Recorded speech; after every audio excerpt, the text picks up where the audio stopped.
আসসালামু আলাইকুম বন্ধুরা, কেমন আছেন আপনারা? সুস্থ আছেন তো? সঙ্গে আছে ইছামতি নদী, তার সঙ্গে আছে কৃষক ভাইয়ের জমি। কি সুন্দর করে সে বেগুন উঠাইতেছে, বেগুন ফিক্কা মারতেছে দু একটা আমাদের। কেমন আছেন ওস্তাদ? ও শরীফ ভাই, আসসালামু আলাইকুম। দেখি দেখি কত নিয়ে উঠেছেন দেখি। সবজি কো দেখি, সবজিগুলা কো। ওই ব্যাগ বইরা সবজি উঠাইতেছে, এগুলা সে খাবে এবং বাজারে বিক্রি করবে। কি আনন্দ!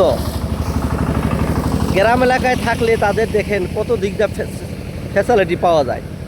একটু জায়গা থাকলেই সবজি লাগানো যায়, বাজারে যাইতে হয় না। অনেক মাছও এই নদী থেকে ধইরা খায় তারা। এই যে ইছামতির নদীটা, ওই যে দেখেন দুনিয়ার বেগুন উঠাইছে কৃষক ভাই। ভালো থাকবেন, আপনার জন্য দোয়া রইল আমাদের মিডিয়ার তরফ থেকে। ইউটিউব চ্যানেলের ভাই ও বন্ধুরা, তার জন্য দোয়া করবেন। সে অনেক পরিশ্রমী মানুষ, দেখেন বেগুন হাতে নিয়ে একটু সময় দিচ্ছে আমাদের।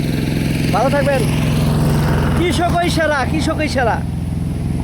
দেখছেন কি আনন্দময় লোক, কোনো তার ক্লান্তি নাই। এত সকালবেলা আইসা আবার আমাদের মিডিয়ার সামনে সে বেগুন উঠাইতেছে আর দেখাইতেছে হাত দিয়া, সময় দিচ্ছে আমাদেরকে। ভালোবাসা রইল আপনার জন্য ভাই।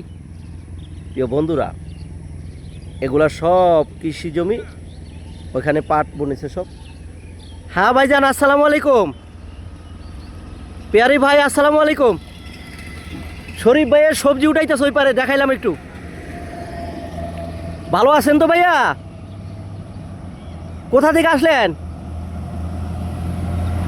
আমার এক ভালোবাসার ভাই হাঁটাহাঁটি করলো। প্রিয় বন্ধুরা, মিডিয়ার লোকেরা আমার ভাইয়ের জন্য দোয়া করবেন।